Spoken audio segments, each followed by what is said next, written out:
run, two, come, let's go. I said a run, two, come, let's go. I said a run, two, come, let's go. I said a run, two, come, let's go. I said a run, two, come, let's go. I said a run, two, come, let's go. I said a run, two, come, let's go. I said a run, two, come, let's go. I said a run, two, come, let's go. I said a run, two, come, let's go. I said a run, two, come, let's go. I said a run, two, come, let's go. I said a run, two, come, let's go.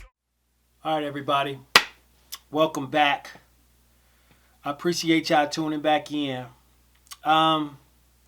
Today we want to talk about a subject that actually is near and dear to my heart. And this is one of those lessons that has assisted me with navigating through the trenches of the hood.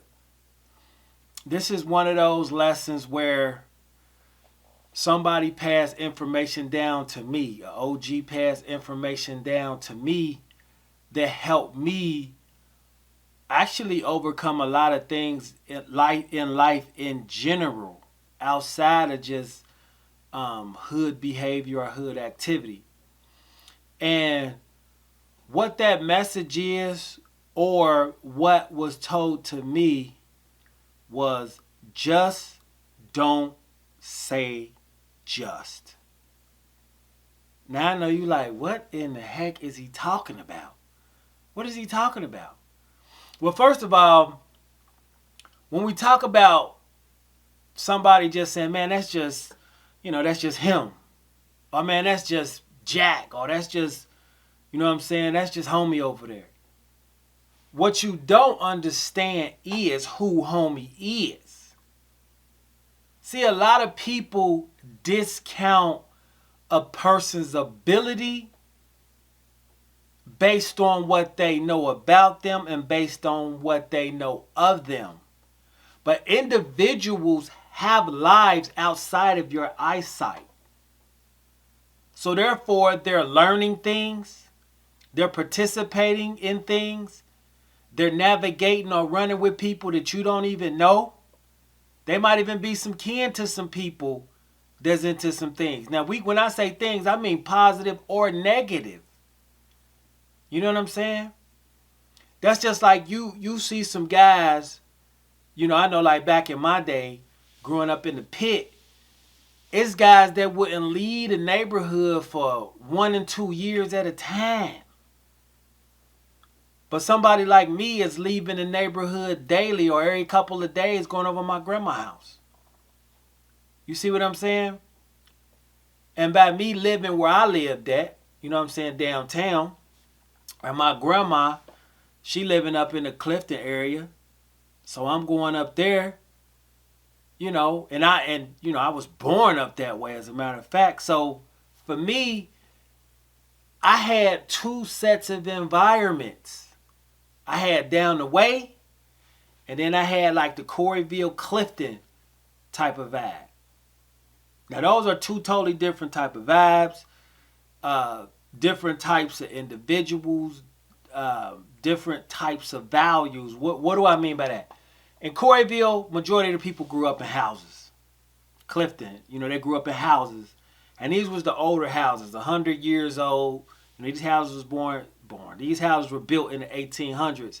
So these was big houses with marble. My grandma had like 3 marble fireplaces, about 10 foot tall cherry doors. I mean, these houses is off the chain. I'm going to say 8 foot. Off the chain. So, me growing up in that area, mingling with those guys, learning their values and their norms, I learned who the rumblers was up there. I learned who the troublemakers was up there. I learned who the punks or the scrubs was up there. You know what I'm saying? So for me, I had to navigate through that when I was over my grandmother's house. And growing up over there, I would peep their behavior and understand whoever I was around, I had to adapt to them. The same thing for downtown where my mom or where I actually lived, that I had to actually go to school from. I mean, this was like when I really think about it, it's technically like the ocean or the Serengeti. Literally, you got predators walking around, you got prey walking around, you got dames walking around, you got does walking around. You know what I'm saying? You got hyenas walking around. So everybody had their angle. Even the girls, even the does had they had their angles. They want to grab one of the lions, get some money out of them, whatever. But one thing that I learned being in this environment with this treachery and this cutthroat and just the norms of living in a stressful environment. And I'm gonna give him a shout out. It's my neighbor. His name is Mike C. I ain't gonna say his last name, but Mike C. He was literally my next door neighbor. My project door was here. His project door was right next door. So if we banging some loud music, he hearing it.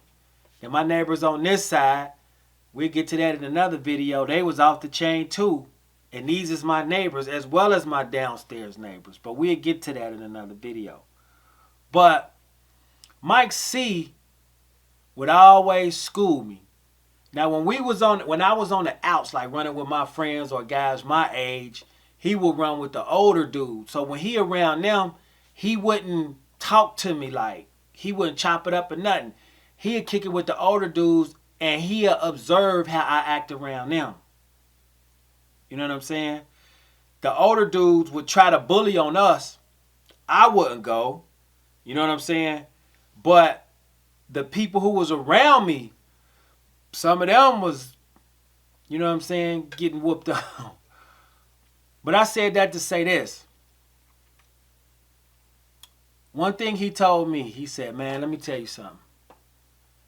He said, I done seen you had a couple of fights out here, a couple of scrapes or whatnot. He said, I like your heart. He said, but one thing I'm going to tell you. He said, don't ever underestimate nobody. He said, I don't care if you fighting a midget. And I'm not downgrading midgets. I'm just saying somebody that's vertically challenged. He said, I don't care if you fighting somebody 3 feet tall. If they want to fight you and they your age or, your caliber, you go out there and give it all you got. He said, you go out there and give it all you got. He said, it don't matter how big or how small. He might see, and he told me this. He was like, you might have just seen this dude get whooped by somebody. And you would say, man, dude, he a bum. I just seen him get whooped. Remember, man, that's just dude. He just got whooped. But you don't know dude was a skilled fighter. The guy he was fighting just had his number. So what I said that to say this, not just in the arena of fighting or violence. Don't discount somebody just because you be around them a lot. Don't discount their mental capacity, their artistic ability to create, their knowledge, how smart they are or how dumb, how nice or how crazy. When I say crazy, I mean would do things out of the norm that will break laws to get them incarcerated crazy. That's what I mean. Or an alternate reality of what you should be doing. But you can't discount nobody. Okay. Charles Manson. Everybody know who Charles Manson is. If you don't know who Charles Manson is, he's a serial killer. At one point, he was a little boy. At another point, he was somebody's next door neighbor. And when he began his killing spree, he probably could have just been a boyfriend. Oh, that's just Charles. But Charles was a mass murderer who coerced other people to murder with him. So you can't discount Charles Manson. You can't say that's just Charles. You don't know who's capable of what. How many of y'all right now, if you close your eyes and think, and it probably wouldn't even take that long, how many people do you know that done shot somebody? How many people you know that done robbed somebody? How many people you know that done killed somebody? See, in the black community, it's sad to say those are our norms, which is sad, which was technically placed there for us to follow, and we fell for it. But so those people, whether it's your brother, cousin, sister, aunt, uncle, grandpops, that's just your granddaddy. But your granddaddy is a murderer. I'm not saying it in a bad connotation, but I'm just saying you can't discount anyone. On the flip side of that, when I was young,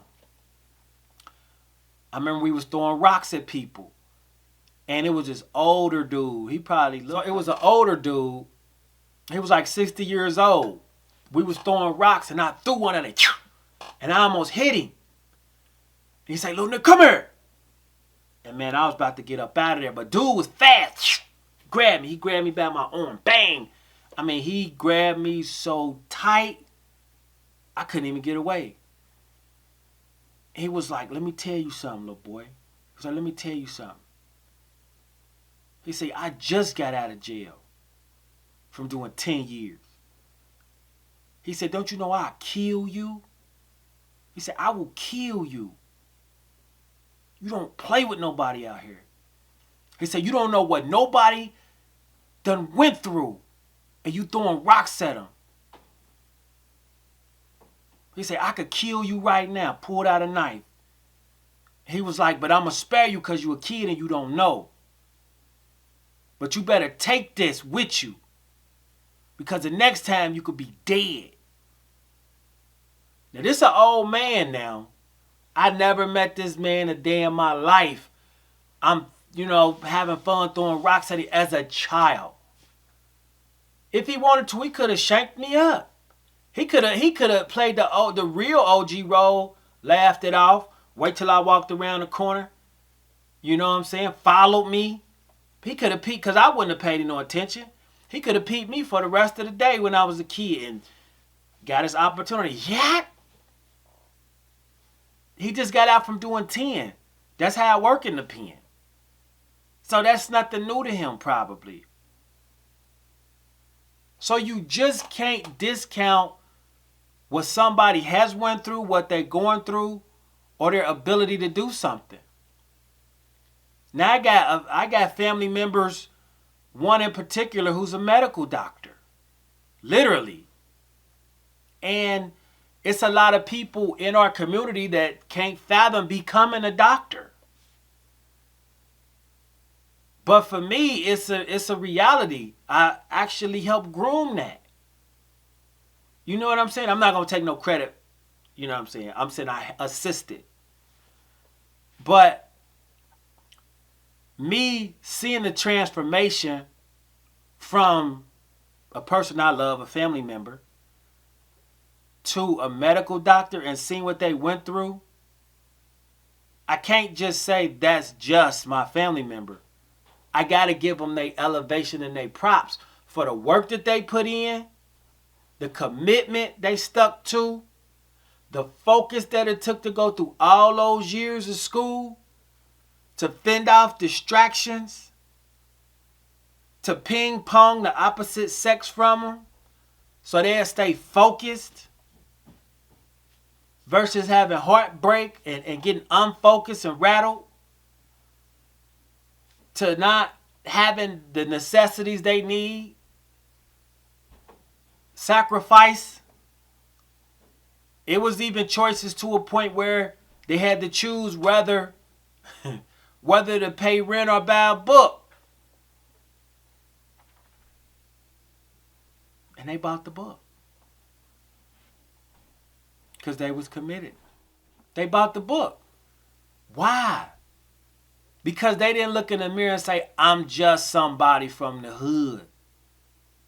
This is it. I'm just this."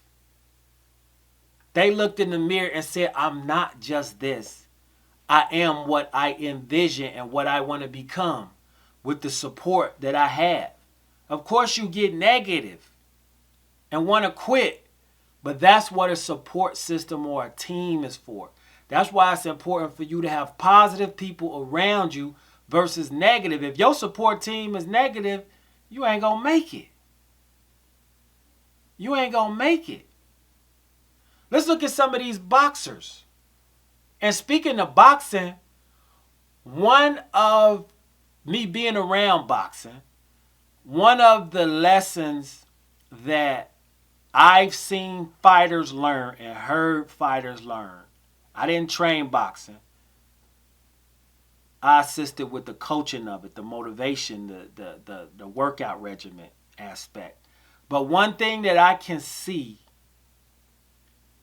is you can never underestimate your opponent. That's a boxing rule, unwritten. Never underestimate your opponent. And basically be on guard at all times. No matter how big, no matter how small. We done seen boxers out here yap, yap, yap, yap, yap, yap, yap, and yap, yap, yap, yap, yap, yap, yap. Because they underestimated their opponent. Now, if you got that type of confidence, but you prepared too, it is what it is. But when you confident but underestimate your opponent, you are already at a disadvantage. Because you're limiting their capabilities, which means you're not going to train for the level they might be on. And if they on this level, you're not ready for it, so it's a wrap. But it's in the same sense of somebody doing something positive. If somebody you running with tired of hustling, if somebody you running with tired of just not having nothing, you know what I'm saying? They actually go within themselves and bring out their true selves versus what they live in or what other people have told them they are. When they start walking in their greatness, you want to say, oh, that's just them. What makes you this? You just that. That's because your perception is skewed. Perception is how you see somebody or see something. And all you see is what you've been around and what they let you see. You'd be surprised what some people into when you ain't around. Some people study science. Some people study astrology. Some people study math. Some people study art. Some people write poetry. Some people take pictures. Some people cook. Some people sew. Some people collect. Some people like antiques. But you don't know. You only see what they show you. All they might show you is they twerking and eating and drinking. But you don't know them. Let's take Oprah. I know that sounds cliche, but the reason why I'm using Oprah is because I remember back in the 80s, back in the day, the 90s, when talk shows were kind of new. You know what I mean? It was a different format. It was really a small room where the studio audience came in for free and you just participated in it. I don't know if it's still like that now, but, you know, with COVID and stuff. But I remember when she first got on TV. She did not look like how she looked. She had a totally different look. She was definitely a minority, not just because she was black, but it was nothing else out there like her. You know what I'm saying? Like now you see girls on different TV shows, video vixens, and they shaped out or whatever. Back then it wasn't like that. Airtime for blacks was limited. And she was fully clothed with different hair, you know what I'm saying? Different kind of hair. So she looked more conservative. And the audience she was going after was not really us. We just watched because she was one of us. And it was estrogen filled, of course, the content, but so the women will watch it. So when we look at Oprah, see, at one time she was just a daughter. At one time she was just a schoolgirl. At one time She was just a study buddy. At one time she was just a neighbor. At one time she was just somebody you seen in passing, going to class or, you know, in the library. But what is Oprah now? Despite what help she got, what assistance she got, how much work she put in, you can't say that's just Oprah Winfrey. Like, she has countless accomplishments under her belt outside of her money, but she's part of history of the earth forever. Forever. Unless they decide to erase it, but that take a couple of 100 years. But the thing is, you can't say that's just Oprah Winfrey, because her ability was there and she allowed herself to become who she is now. We don't even know if she's at her full potential. She might just be getting started. Why is that? Why is that significant to your life? Because you might be in a stage that Oprah was in when she was a little girl. You might be Oprah Winfrey when she was in college.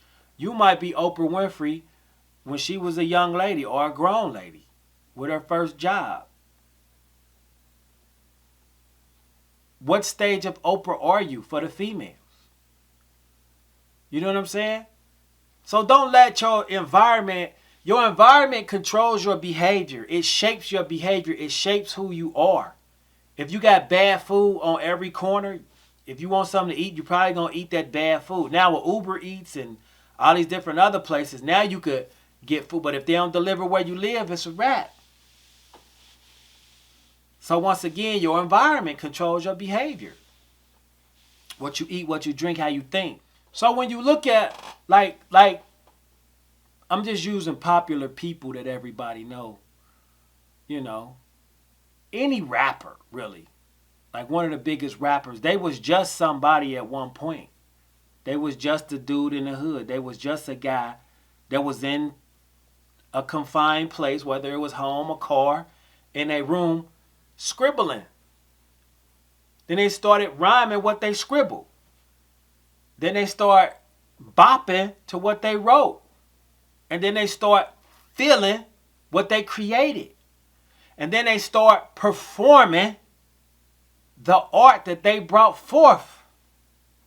And then they start monetizing who they are. And they got rich. And that's basically what you should be doing. You should be monetizing who you are. Whatever's inside of you, whatever type of service that's supposed to be performed through you, that's what you're supposed to do versus working for where you work it. I know you got to survive. I understand. But you probably ain't going to truly be happy until you doing what's in your heart. Me doing this, I love it because I know I'm helping. And then when I look at the stuff that I got to go against as far as the negative distractions that create thought patterns that people want to consistently revisit with the energy that's inside of them. So versus going to something that's educational, that's a stretch because their brain is not used to going down that path. That path is like overgrown. It's unpaid. You know what I'm saying? People ain't walked on it yet. So they want to keep going through the easy pattern where they could just scroll and see some eye candy and get them stimulated. Get them a shot of dopamine. Keep them coming back. But something that's going to help them grow takes them out of that comfort zone of those familiar patterns. So that's why when people learning something, it gets uncomfortable, whether it's the Bible, the Quran, or just some type of knowledge. Once you come into that knowledge and that knowledge becomes part of you, the old ways and old habits become uncomfortable because you done went down a whole nother trail. In order to get back where you was at, you got to come back. You know what I'm saying? So that's like somebody on drugs. They done been off drugs for 2 years, but they relapsed. That means they have to go back. They relapse. So they got to go back. They went down that bad path. They relapsed to that old path. Now they got to get off that path and get back on the right path.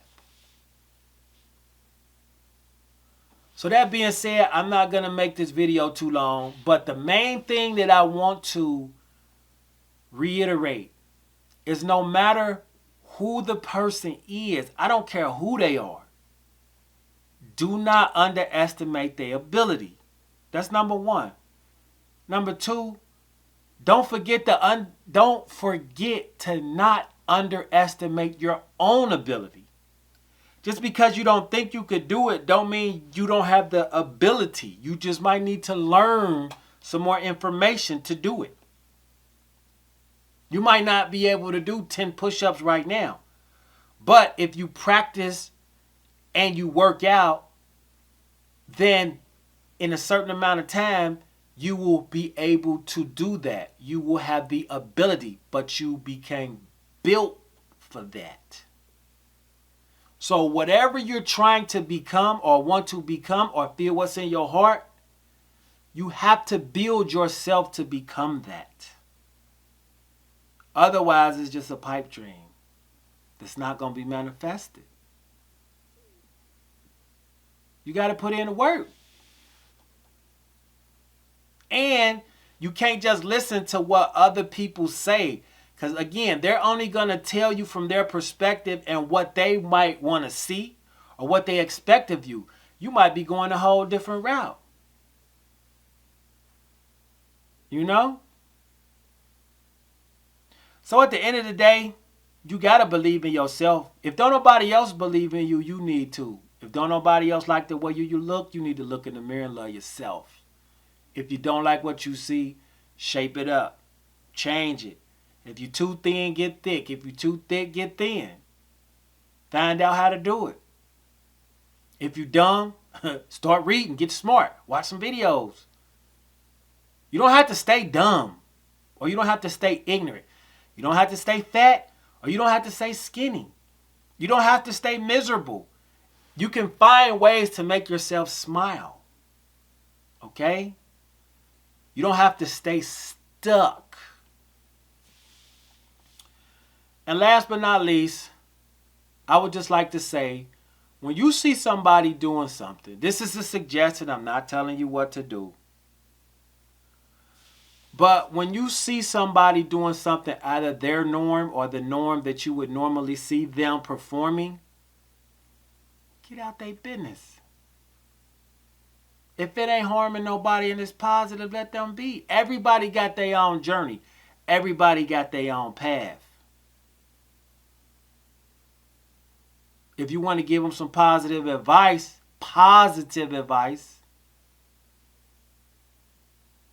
that's good. And if you want to give them some constructive criticism, constructive, not destructive. Man, that's some trash, brother. Why are you even wasting your time doing that, bro? You ain't no real mechanic. You ain't go to school for that. But you've been working on cars 20 years.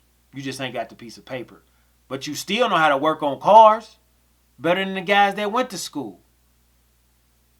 So believe in your ability. I'm just saying.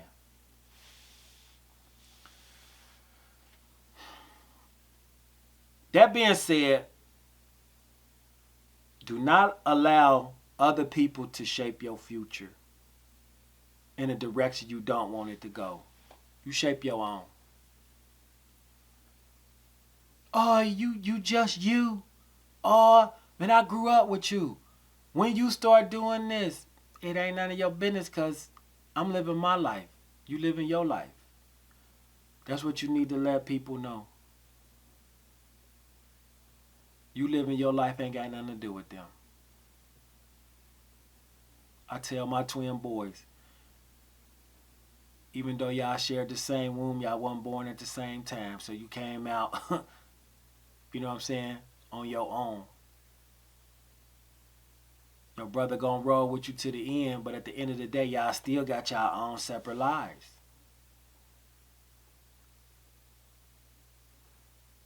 So that being said, that's pretty much all I got for you. That's what the universe wanted me to get out, and there it is. That's it. I guess until next time. Peace. Run to, come, let's go. I said, run.